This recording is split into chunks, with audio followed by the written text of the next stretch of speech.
¿Qué tal, mis estimados y mis estimadas? Espero que todos se encuentren muy bien. Sean todos ustedes bienvenidos a esta última clase ya de la segunda unidad, la cual está titulada La República Restaurada. Podríamos comenzar afirmando que a partir de 1867, una vez que las fuerzas liberales, pues lideradas por Benito Juárez, logran vencer al bando conservador y al Segundo Imperio mexicano francés, que había estado gobernado por Maximiliano de Habsburgo, podemos decir claramente que a partir de ese año 1867 comienza una nueva etapa en la historia de México donde se va a dar una transición importante en el poder, porque recordemos que desde 1821, desde que México se volvió un país independiente, hasta 1867, la constante había sido que casi siempre México estuviese gobernado por caudillos militares o presidentes que venían del ejército o que tenían gran influencia en el ejército, y eso pues no había sido benéfico para el país, porque casi siempre esto explicaría por qué cuando había elecciones pues casi siempre había pronunciamientos, golpes de estado, porque la mayoría de los presidentes o competidores de las elecciones eran militares, ¿no? Entonces, durante estas décadas habíamos visto esa constante donde el que se quedaba en la silla presidencial era el que tenía más influencia militar. Y en parte eso explica la gran inestabilidad política que hubo en el país durante todas estas décadas.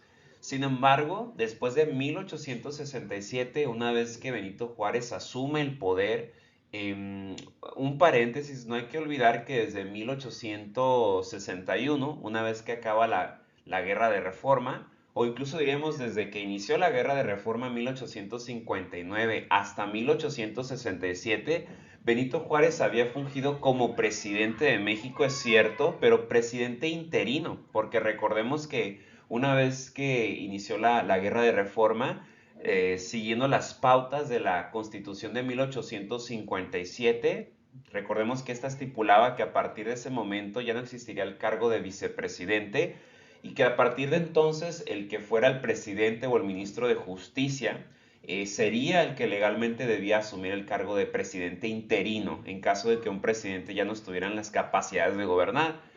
Y cuando inicia la guerra de reforma, pues Ignacio Comonfort va a dejar la presidencia y es Benito Juárez el que desde el bando liberal reclama ese puesto, ¿no? Según siguiendo supuestamente las pautas de la Constitución Liberal de 1857. Entonces, un dato importante sería que desde 1857 hasta 1859 hasta 1867, Benito Juárez pues fungió realmente como presidente de México, pero presidente interino. Lo que quiere decir es que hasta este momento nadie había votado por él. No se habían hecho elecciones, no había resultado ganador en estas elecciones. Entonces vamos a ver que ahora sí se van a convocar elecciones en ese año, 1867, y por primera vez Benito Juárez va a ser elegido por el pueblo mexicano, por así decirlo, como su nuevo y legítimo presidente. Entonces vamos a ver que desde 1867 hasta 1876, pues van a gobernar a México dos presidentes liberales que tienen otra característica en común aparte de ser liberales, que es que son civiles, no vienen de un trasfondo militar. Tanto Benito Juárez como el siguiente presidente que lo vamos a ver, que es Sebastián Lerdo de Tejada, podemos considerarlos como gobiernos de presidentes civiles.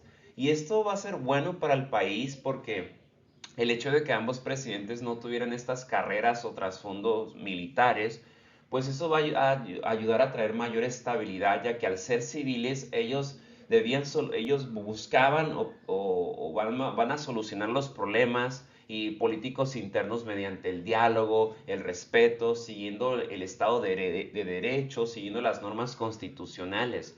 Y esto pues no es casualidad por lo mismo que durante la presidencia de ambos va a haber una mayor paz que en décadas anteriores, ¿no?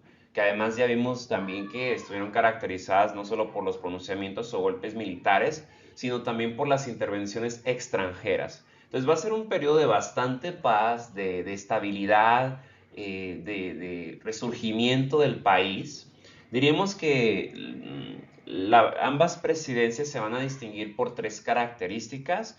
Uno, porque ambos presidentes le van a apostar sobre todo al diálogo político para solucionar las diferencias con los demás partidos o grupos sociales o políticos. Segunda característica sería que van a conceder una gran libertad de prensa que no se había visto en periodos anteriores cuando México había sido gobernado, pues, sobre todo por dictadores centralistas como Santana en sus últimos años o Bustamante, que ya lo hemos mencionado. Y finalmente también va a ser un momento bastante bueno o privilegiado para practicar la libertad de cultos. Estos dos presidentes liberales van a permitir, como vamos a ver ahorita, pues la entrada de nuevos grupos religiosos que van a quitarle a la Iglesia Católica el monopolio de salvación, por así decirlo, o el monopolio del religioso en el país. Entonces esas son las tres más grandes características de ambos periodos presidenciales. Y vamos a comenzar a hablar brevemente del primer periodo presidencial de Benito Juárez. Una vez que Benito Juárez asume el poder, se dio cuenta que una de las primeras cosas que él necesitaba realizar urgentemente era sanar las finanzas o la economía del país. Y para ello él va a buscar equilibrar los ingresos públicos con los gastos. O sea, se va a dar la tarea de que su gobierno no gaste más de lo que recibe el erario público. Entonces va a haber un gran equilibrio y además Benito Juárez hizo algo muy estratégico que va a ser reordenar la deuda externa, ¿no? Entonces va a ser bastante equilibrado y eso va a permitir que poco a poco la economía del país se vaya levantando. Y además va a ser un buen periodo para las inversiones extranjeras, una vez que naciones como el Imperio Británico, Estados Unidos, Francia, España, Alemania, se den cuenta de que durante estos gobiernos liberales hay mayor estabilidad política y social, pues eso va a traer también la inversión extranjera, ¿verdad? Las inversiones o los capitales extranjeros, y eso va a ser buenísimo para el país. Gracias a ello, Benito Juárez va a comenzar a planear, por ejemplo, utilizar ese capital no solo para reactivar industrias básicas o que habían sido importantes, ya lo habíamos mencionado varias veces desde la época colonial, ¿no? Como la minería o la industria, sino que también vamos a ver que Benito Juárez va a comenzar a planear construir una importante red ferroviaria para transporte tanto de materiales o carga como de personas. Sin embargo, como ahorita vamos a ver, no va a alcanzar a ver ese proyecto materializarse porque pues se va a terminar muriendo, pero ya con Benito Juárez ya se están haciendo los planes para construir estas redes ferroviarias que conecten, por ejemplo, los puertos más importantes del país con las ciudades del centro, ¿no? Aquí vemos, por ejemplo, un mapa de las primeras líneas de ferrocarriles que se establecieron en el país, como la que conectaría al puerto de Veracruz con la Ciudad de México, ¿verdad? Lamentablemente, lo repito, a Benito Juárez no le va a tocar ver a este sueño, proyecto materializarse, y lo va a tener que realizar, por así decirlo, su sucesor, que ya vimos que va a ser Sebastián Lerdo de Tejada, ¿no? Pero ya es Benito Juárez quien está buscando implementar este proyecto bastante ambicioso y que busca encaminar a México hacia la modernización, ¿verdad? Porque en esta época, para ser un país moderno se requiere tener definitivamente ferrocarriles. Y como parte de este proyecto moderno liberal, Benito Juárez también se dio la tarea de darle una gran prioridad a la educación, aunque aquí hay que matizar las cosas porque si bien siguiendo su ideología liberal, él va a invertirle, por así decirlo, a la educación, pero específicamente una educación que ya vimos que va a ser laica. Eso quiere decir que no va a ser una educación religiosa, ni que vaya a estar en manos de los religiosos. Va a ser una educación laica, libre de contenido religioso o secularizada, y además va a ser una educación gratuita que pues va a buscar más que nada que en el país haya un gran desarrollo tanto científico como tecnológico. Y para alcanzar ese objetivo, Benito Juárez va a apostarle a la creación de muchas escuelas elementales, pero también otras de nivel más alto, ¿no? Como la Escuela Nacional Preparatoria, aquí tenemos un claro ejemplo, en el antiguo Colegio de San Ildefonso. También otras instituciones ya superiores o medias de nivel medio superior o superior, como van a ser la Academia de Ciencias y Literatura, la Escuela Nacional de Ingenieros y la Biblioteca Nacional de México, ¿no? Todas esas instituciones educativas de gran importancia.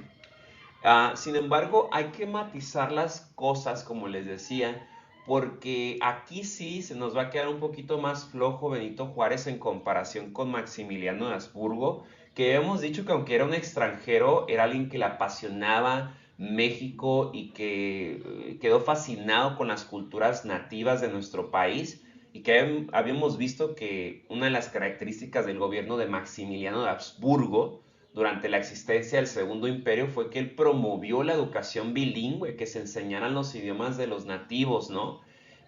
Sin embargo, y esto es muy triste o irónico, es que Benito Juárez, él va a buscar más bien la homogenización de la sociedad, ¿no? Crear una unidad cultural, imponer el nacionalismo, forzando que el español sea la lengua oficial en las escuelas, ¿no? Que se eduque, pero en español. Y esto es prácticamente es un intento de homogenizar a la población, pero a costa de ignorar la diversidad étnica y cultural del país, y lo cual es bastante paradójico, ya que Benito Juárez mismo era un ejemplo de esa diversidad, ¿no? Entonces ahí sí sale como que se queda un poquito flojo Benito Juárez, pero bueno, al menos sí trató, le dio una gran relevancia al impulso educativo gratuito, laico y homogenizador. Entonces así, o sea, se va a utilizar el español, se va a imponer el español, de hecho, hasta los indígenas. Vamos a ver que más adelante eso va a ser una práctica que va a durar décadas, que en México se va a forzar que incluso los indígenas tengan que aprender español. En las escuelas, o sea, así como en este meme a lo mejor suena broma, ¿no? De ya un meme viejito, pero que aquí dice, no, no se dice Tonantzin, así me los imagino en la escuela enseñándoles a los pueblos, a las comunidades indígenas, ¿no? No se dice Tonantzin, se dice Virgen de Guadalupe. Entonces, es un ejemplo concreto de más o menos cómo debió haberse visto esta práctica de Benito Juárez de querer educar, pero en español y no en los idiomas nativos. Otra característica del primer periodo presidencial ya como presidente electo va a ser la creación, o más bien dicho, el mantenimiento de esta policía rural, que siendo estrictamente hablando, la policía rural ya había sido creada desde 1861, en cuanto acabó la guerra de reforma y que Benito Juárez pues era presidente interino ya desde entonces. Él mantuvo estas como, pues sí, milicias armadas o pequeños grupos militares armados que van a fungir como policía rural. Y lo hizo porque era muy necesario, eso sí, ya que debido a la gran inestabilidad que había existido en México durante décadas por las intervenciones extranjeras, por las disputas entre los conservadores y liberales, pues había mucho desorden y muchos caminos estaban abandonados en el territorio nacional y había bastante, esto fomentaba ahora un caldo de cultivo, un escenario perfecto para la delincuencia armada y que muchos se aprovechaban de ello, ¿no? Entonces, Benito Juárez va a seguir utilizando esta policía rural, que al principio pues tuvo un fin bastante útil, ¿no? Pero vamos a ver que con el paso del tiempo, esta policía rural unas décadas más adelante, lamentablemente, una institución que al principio se creó pues para vigilar caminos, mantener la paz en el territorio, se va a transformar y va a tener una función pues más represiva cuando lleguemos ya al porfiriato con Porfirio Díaz. De hecho van a ser como su mano derecha, se van a convertir más que nada en la institución represora de movimientos sociales, ¿no? Una baraja, una carta utilizada por un instrumento, una herramienta represiva utilizada por el presidente Porfirio Díaz. Pero ya hablaremos de él más adelante, ¿verdad? Ahora, En 1871, pues se convocaron nuevamente a las elecciones presidenciales. Recordemos que antes, en estos tiempos, el periodo presidencial duraba 4 años, no duraba 6 años. Entonces, el primer periodo presidencial de Benito Juárez abarcó de 1867 hasta 1871 y se van a realizar nuevamente las contiendas electorales y vamos a ver que van a haber tres competidores. De izquierda a derecha vemos aquí en la diapositiva, se van a proponer, Sebastián Lerdo de Tejada, que está a la izquierda, Porfirio Díaz, aquí ya aparece Porfirio Díaz, que era uno de los héroes del ejército liberal, ¿no? Que habían resistido en contra de la intervención francesa, ya tenía algo de popularidad. Entonces Porfirio Díaz va a ser el segundo contendiente y hasta la derecha vemos ahí al tercer candidato que va a ser nuevamente Benito Juárez. Es decir, Benito Juárez va a buscar reelegirse, irse por un segundo término presidencial y a final de cuentas él va a terminar ganando las elecciones. Sin embargo, un dato curioso es que ya desde aquí Porfirio ya se le vio la zanca al pollo porque Porfirio Díaz, cuando gana este segundo periodo presidencial, Benito Juárez gana las elecciones, él va a argumentar que se había hecho fraude y va a acusar a Juárez de querer mantenerse en el poder y que se quiere convertir en un dictador, ¿no? O la dulce ironía, ¿no? Entonces, y va a empezar a decir que está utilizando la reelección para hacerlo.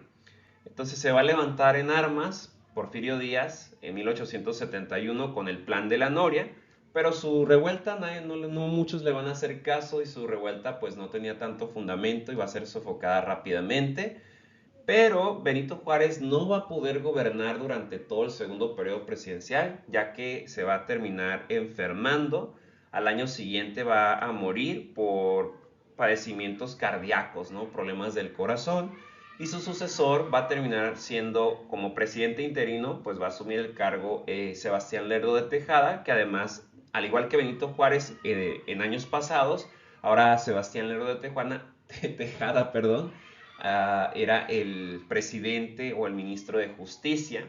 Entonces recordemos que según la Constitución, como ya no hay vicepresidente, cuando un presidente no podía gobernar o se moría, asumía la presidencia o el interinato presidencial el ministro de Justicia, que en este caso era Sebastián Lerdo de Tejada, y así va a ser, asume la presidencia, pero pues Sebastián Lerdo de Tejada va a convocar a nuevas elecciones y nuevamente Porfirio Díaz se va a postular, pero pues va a perder. Y otra vez Porfirio Díaz enojado porque además lo habían ignorado con el Plan de la Noria, pues otra vez va a recurrir al mismo argumento que el año pasado y va a decir fraude, ¿no? La vieja confiable de Porfirio Díaz en esta época era que todo era fraude y su lema era no reelección, entonces les digo que es muy triste, se te va a terminar convirtiendo en aquello que juraba destruir, ¿no? Entonces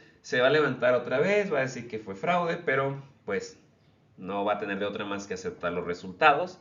Y ahora sí, ya como presidente electo, Sebastián Lerdo de Tejada, pues va a darle continuidad al proyecto liberal de su amigo, de su compañero de lucha. Recordemos que Sebastián Lerdo de Tejada había sido uno de los amigos más íntimos de los brazos derechos de Benito Juárez desde la Guerra de Reforma, durante el periodo de la intervención francesa. Entonces él va a tomarse con mucha seriedad esto, darle continuidad a los proyectos de Benito Juárez. Y esto se vio reflejado en el hecho de que le va a tocar a él materializar el sueño de Benito Juárez, o el plan, mejor dicho, de crear esta ruta ferroviaria que conectara Ciudad de México con Veracruz. A él le va a tocar implementarla y terminarla. Sí lo va a terminar. Aquí tenemos la imagen. Otra cosa que muy importante que hay que destacar del periodo presidencial de Lerdo de Tejada es que él va a realizarle, recordemos que desde que ya ganó Benito Juárez al bando conservador y ya expulsaron a los franceses y todo eso, pues ya se restableció bien la Constitución de 1857, ya se puso otra vez en práctica. Sin embargo, Lerdo de Tejada le va a realizar ciertas reformas a la Constitución, empezando por el hecho de que todas las leyes de reforma que se habían implementado en años, se habían promulgado años atrás, estas van a ser incorporadas ya a la Constitución. Recuerden que antes no eran parte de la Constitución, pero todas las leyes como la de la nacionalización, la del matrimonio civil, la de libertad de cultos, todas esas van a ser integradas ya a la Constitución de 1857 durante la presidencia de Lerdo de Tejada, es decir, elevadas a rango constitucional. Y vamos a ver también algo que Lerdo de Tejada se va a ir contra, ahora sí que nuevamente le va a dar con toda la institución pues más representativa de la época colonial, la que había tenido más privilegios durante los 3 siglos de la existencia de la colonia, del virreinato de la Nueva España, que era la Iglesia Católica. Y una medida que va a implementar, que va a ser un duro golpe, otro más, para la Iglesia Católica, es que va a prohibir las manifestaciones religiosas en espacios públicos. Es decir, que no podían realizar actividades religiosas fuera de las iglesias. Y algo que vamos a ver también es que para contrarrestar el poder de la iglesia, Lerdo de Tejada le va a permitir a misioneros o predicadores protestantes, sobre todo venidos de Estados Unidos, que vengan al país, ¿no? Entonces esto fue una estrategia para quitarle a la Iglesia Católica el monopolio de la religión. Y a partir de aquí es que vemos que se van a ir fundando poco a poco en el país, en el norte, en el centro, etcétera, pues iglesias de diferentes protestantes de diferentes denominaciones, como los metodistas, luego los bautistas, los presbiterianos, los nazarenos, etcétera, etcétera, ¿verdad? Em, y finalmente habría que señalar que ya cuando se iba a terminar el periodo presidencial de Lerdo de Tejada, ahí se hizo algo muy tramposo porque en 1775, un año antes de que se acabara su periodo presidencial, Lerdo se dio cuenta de que pues tenía que prepararse y como quería ganar, lo que hizo fue que empezó a renovar, ¿no?, a los miembros del Congreso, los empezó a mover y a poner a puros amigos suyos, ¿no?, allegados a él para que lo... Esto fue con toda alevosía y ventaja, ¿no? Porque quería que al año siguiente, cuando fueran las elecciones, pues esos amigos del Congreso lo ayudaran a mantenerse en el poder. Entonces vamos a ver que se van a enterar de esto, pues sus opositores políticos, en particular Porfirio Díaz otra vez, y así lo van a agarrar, ¿no? Haciendo sus marranadas. Es un acto de corrupción nuevamente, era algo ilegal, y vamos a ver que al año siguiente, cuando gane las elecciones, pues sus adversarios se van a organizar y van a condenarlo y van a señalar su acto de fraude y van a redactar un plan que se va a conocer como el Plan de Tuxtepec, que es un documento que sí reconocía la Constitución del 57, pero acusaba al presidente Lerdo de haber violado las leyes y se le desconocía como presidente a partir de entonces por haber hecho ese acto de corrupción. Y el lema principal del plan de Tuxtepec va a terminar siendo no reelección. Y el líder máximo de esta nueva revuelta, ¿quién va a ser otra vez? Va a ser Porfirio Díaz, que va a estar dirigiendo ya a los opositores de Lerdo con el grito de que fuera el presidente y no reelección. Entonces, como les decía, este es un episodio bastante chistoso porque aquí, como les pongo en este meme, ¿no? Viajeros del tiempo viendo a Porfirio Díaz redactar el plan de Tuxtepec y defender el principio de no reelección.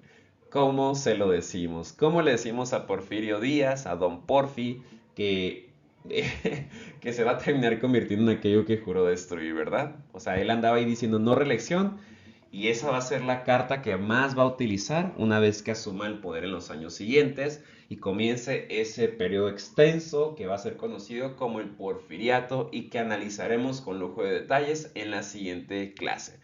Pero el día de hoy hasta aquí la vamos a dejar. Espero que hayan disfrutado esta lección y nos vemos la clase que viene. Un abrazo a todos.